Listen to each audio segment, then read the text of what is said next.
Buenas, cordial saludo. Mi nombre es José Alejandro Espinosa y junto con mi compañero Janio Rivas le explicaremos qué es una unidad de carga. En la siguiente presentación les explicaremos sobre la definición, tipos de unidades de carga, ventajas y desventajas, aspectos técnicos de tarima, pales o estivas, clasificación, paletización, entre otros. Una unidad de carga es un conjunto de productos que se juntan en un mismo embalaje. ¿Con qué fin? Con el fin de ser agrupados dependiendo de su tamaño y sus características. ¿Con qué objetivo? Con el objetivo de reducir el número de movimientos al mínimo que sea posible, ya que el manejo de grandes cargas facilita el transporte y el almacenamiento. Hay diferentes tipos de unidades de carga. Las unidades de carga las podemos clasificar dependiendo del punto de vista de las ventas, compra, almacenamiento o transporte. Según el volumen o el tamaño de la mercancía podemos clasificarlas de la siguiente manera. Como cargas pequeñas, cargas medianas, cargas paletizadas, cargas voluminosas, cargas muy voluminosas, cargas de dimensiones especiales. Bueno, ¿cuáles son las cargas pequeñas? Las cargas pequeñas son las que podemos agarrar con una sola mano y están unidas por un embalaje. Por ejemplo, los zip-packs de botellas de cerveza, las cajas de lapicero, etcétera. Cargas medias. Las cargas medias son un poco mayores que las cargas pequeñas. Su peso máximo aproximado es de 10 kilos, pero aún así lo pueden manipular una persona fácilmente. Por ejemplo, un bulto de cemento, un saco de naranja, etcétera. Cargas paletizadas. Su manipulación se hace con medios mecánicos y las dimensiones dependen del tipo o resistencia de la mercancía. Ejemplo, los ladrillos. Las cargas voluminosas aquí nos condicionan las dimensiones del producto, no pudiéndose muchas veces apilar una encima de otra. Por ejemplo, las lavadoras. Estas cargas son similares a cargas paletizadas, pero no se pueden apilar una encima de la otra. Las cargas muy voluminosas son las que por agrupación de muchas mercancías o un producto de gran tamaño, el volumen es de grandes dimensiones o peso, y para manipularlas se necesitan medios mecánicos especiales como grúas, elevadoras o grúas puentes. Por ejemplo, las vigas, contenedores, etcétera. Cargas de dimensiones especiales suelen ser excesivamente grandes y para ello se necesitan transportes especiales, incluso cargas que exceden el tamaño de los vehículos de transporte y necesitan vehículos de acompañamiento.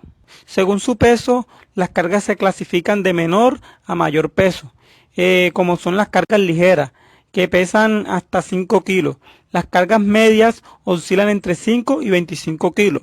Las cargas pesadas entre 25 y 1 tonelada.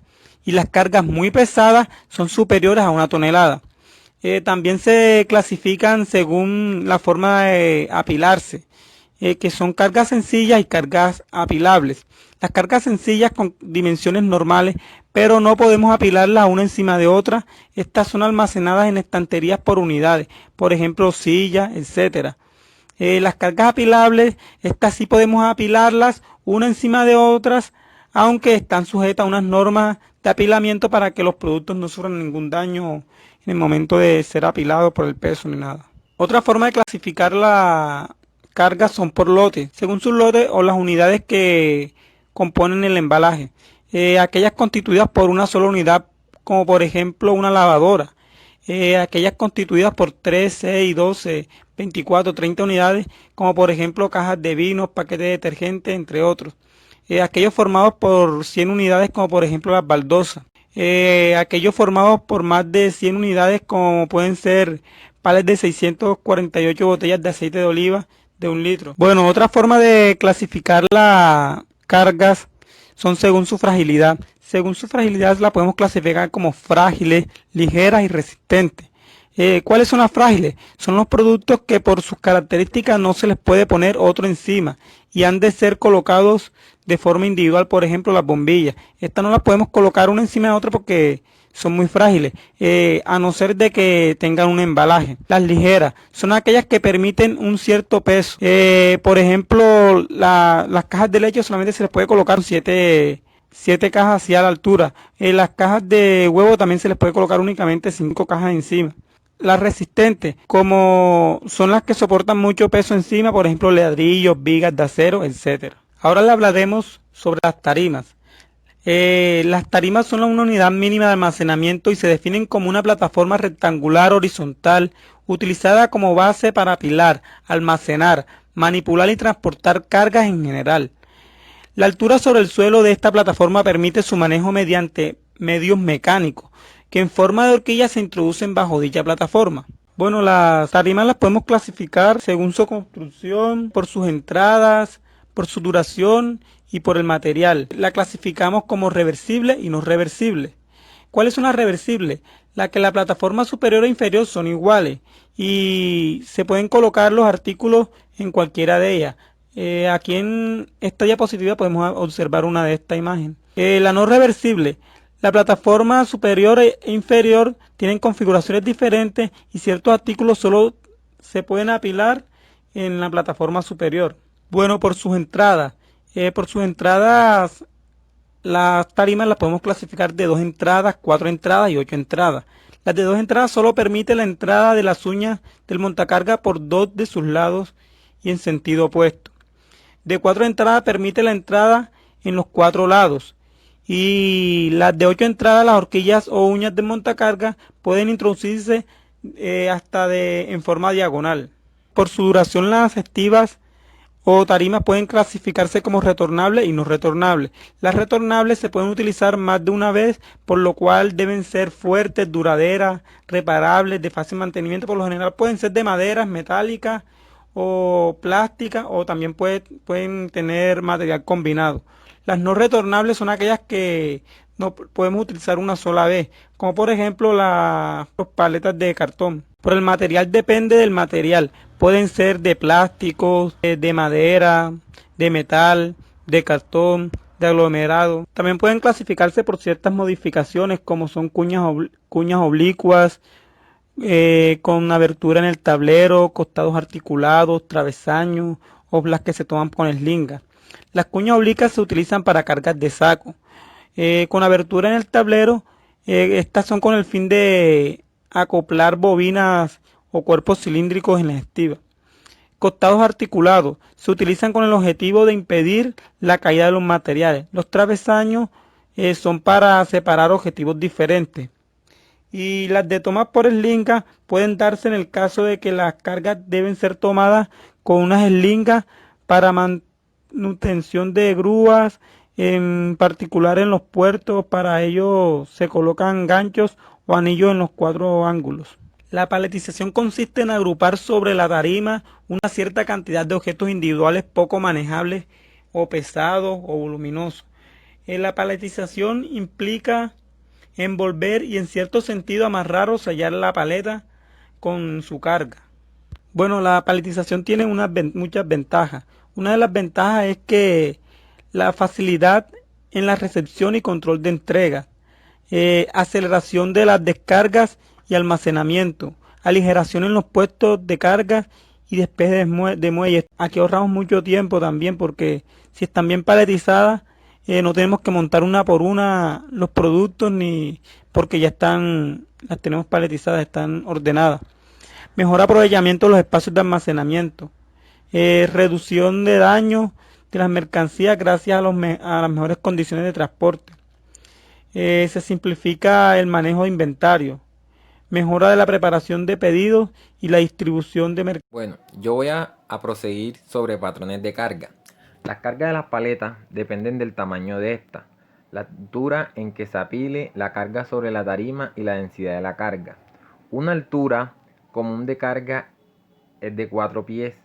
La densidad de la carga depende de la densidad del empaque individual y el número de paquetes en el espacio cúbico de las paletas. Existen varios patrones de carga, como lo existe el patrón de bloque. Son para artículos de igual longitud y ancho. Su desventaja es no tener un apilamiento transversal que mantenga junto la carga. Sin embargo, esta puede mantener junta con hojas de bandas elásticas. También existen patrón de filas o de ladrillo, que son para artículos de longitud y anchos desiguales. Existen patrón de reilete, se utiliza para cargas que no encajen en una forma de filas o ladrillos. La desventaja es que en el centro queda un hueco, lo cual permite que la carga se deslice y que no se aproveche totalmente el espacio. La estabilización es muy importante en la carga. En muchos casos la estabilidad de la carga requiere algún tipo de sujeción con el fin de evitar desplazamientos o una caída. Existe la envoltura ajustable y la envoltura elástica. La envoltura ajustable consiste en colocar una película sobre el objeto. Mediante la aplicación del calor, esta se ajusta y por lo tanto sujeta el objeto. Existe la envoltura elástica. Esta consiste en envolver la carga con una película elástica que se va estirando a medida que la carga va girando por medio de una plataforma. Una vez sujeto el material a los extremos, la longitud de la película se contrae y sujeta la carga. Existen también las cestas, que son para trasladar los materiales dentro del almacén y pasarlo de un puesto de trabajo a otro. Es necesario hacer uso de envases plásticos que permitan el desplazamiento manual. El peso de una cesta no debe exceder de 25 libras para carga máxima. Por lo general, las cestas son de plástico y su tamaño debe ser proporcional a la unidad de carga. Existen varios tipos de cestas, como lo son apilables, anidables y apilables anidables. Las apilables pueden superponerse sin que la mercancía que contenga en su interior se deteriore por la cesta situada arriba. Las anidables tienen la ventaja de ocupar poco espacio cuando se almacenan vacías, pero no se pueden apilar ya que éstas deterioran el material que se encuentra abajo. Y las apilables anidables reúne todas las ventajas, su apilado no perjudica el producto y su almacenamiento ocupa poco espacio. Como también pueden existir los tanques que permiten el almacenamiento y el transporte de materiales líquidos. Estos pueden ser transportados vertical u horizontalmente. Son elaborados en materiales tales como plástico, metal y fibra de vidrio, dependiendo al tipo de producto a almacenar. Puede ser en combustible, corrosivo, químico, entre otros. Se escoge el material del tanque.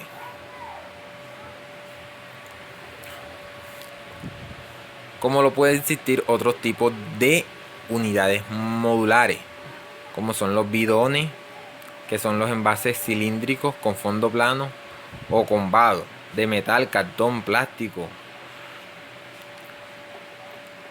Existen las cajas, embalajes de helado compactos, rectangulares o poligonales, de metal, madera, contrachapado, aglomerado de madera, cartón, plástico u otro material apropiado.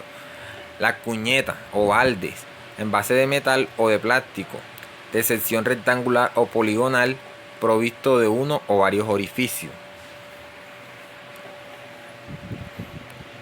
Existen los sacos que son de embalaje o embalajes flexibles de papel, láminas de plástico, textil, material tejido. Existen el embalaje en compuesto de plástico, que son un conjunto constituidos por un recipiente interior de plástico y por una protección exterior, que puede ser de metal, cartón, contrachapado, entre otros.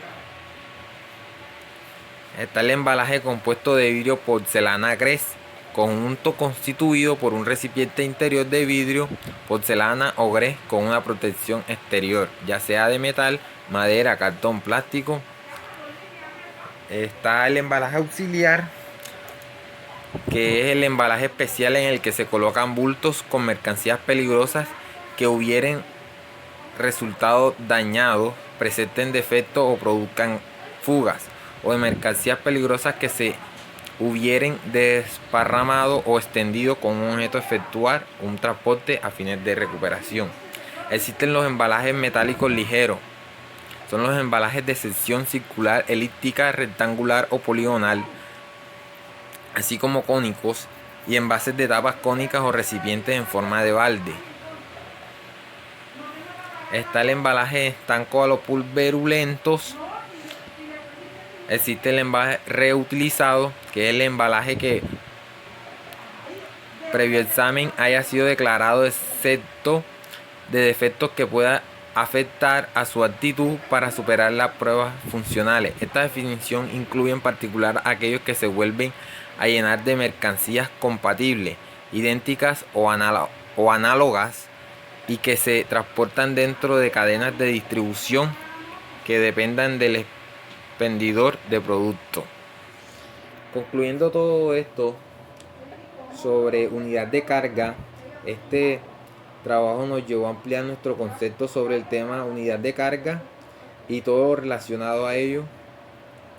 Con esto podemos concluir que estos temas abarcan conceptos de mucha importancia, los cuales nos sirven en el campo laboral con eficacia y eficiencia a la hora de juntar los materiales con el fin de facilitar su manejo, ya pueda ser en una caja de embalaje, tarima o un contenedor.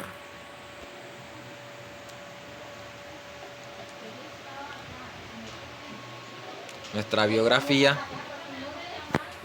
Muchas gracias.